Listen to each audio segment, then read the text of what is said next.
ಆದ್ರೂ ಅಭಿಮಾನಿಗಳು boss great boss ಏನೂ ಆಗಲ್ಲ ಆ ಥರ ಎಲ್ಲ ಮಾತಾಡ್ತಾರೆ. ಅಭಿಮಾನಿಗಳಿಗೆ ಏನು ಹೇಳೋಣ ಅವ್ರಿಗೆ? ನನ್ನ ಸ್ಥಾನದಲ್ಲಿ ಇದ್ದು ಅವ್ರಿಗೆ ಯೋಚನೆ ಮಾಡಿ ಅಂತ. ನಾವು ಏನಿದ್ದೇವೆ, ಗಂಡ ಹೆಂಡ್ತಿ ಇರ್ಬೋದು, ಅವ್ರು ಹೆಂಡ್ತಿ ನಮ್ಮ ತಾಯಿ ಆ ಸ್ಥಾನದಲ್ಲಿದ್ದು ದಯಮಾಡಿ ಯೋಚನೆ ಮಾಡಿ.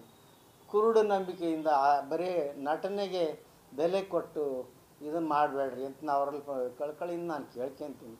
ನಾವು ಆದ ನೋವು ನಿಮಗಾಗಿದ್ದರೆ ನೀವೇನು ಮಾಡ್ತಿದ್ರಿ?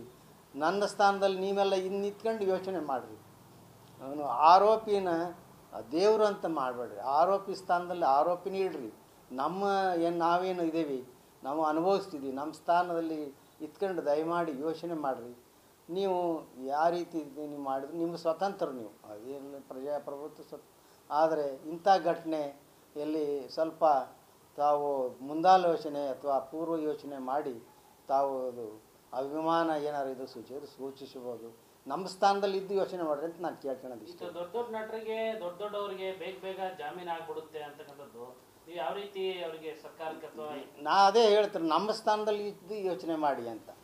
ಎಲ್ಲರೂ ಯಾರೇ ಇರಲಿ ಅವ್ರ ಪರವಾಗಿ ಇರೋ ಇಂಥವ್ರು ಎಲ್ಲರಿಗೂ ಕೂಡ ನಮ್ಮ ಸ್ಥಾನದಲ್ಲಿ ಇದ್ದು ಯೋಚನೆ ಮಾಡಿ. ಅದು ಆವಾಗ ತಮಗೆ ಅರಿವಾಗ್ಬೋದು ಅಂತ ದೇವರು ಅವ್ರಿಗೂ ಕೂಡ ಸದ್ಬುದ್ಧಿ ಕೊಡಲಿ ಅಂತ ನಾನು ಕೇಳ್ತೀನಿ. ಕೋರ್ಟ್ ಕೂಡ ಆದಷ್ಟು ಬೇಗ ಜಾಮೀನು ಕೊಡಬಾರ್ದು ಅಂತ ಹೇಳಿದ್ರು. ಕೋರ್ಟ್ ಕೂಡ ಜಾಮೀನು ಕೊಡಬಾರ್ದು ಬೇಗ. ಹೌದು, ಕೋರ್ಟು ಕೂಡ ಸಾಕ್ಷಿ ಆಧಾರ ಮೇಲೆ ನಡೀತೈತೆ. ಕೋರ್ಟ್ ಜಡ್ಜ್ ಸಾಹೇಬರು ಕೂಡ ಅವರು ಕೂಡ ಗೊತ್ತಿರುತ್ತೆ ಅವ್ರಿಗೆ, ನಮ್ಮ ನೋವಿನ ಅರಿವು ಅವ್ರಿಗೆ ಆಗಿರ್ತೈತೆ ಅಂತ ನನ್ನ ಭಾವನೆ. ಜಾಮೀನು ಬೇಗ ಕೊಡಬಾರ್ದು.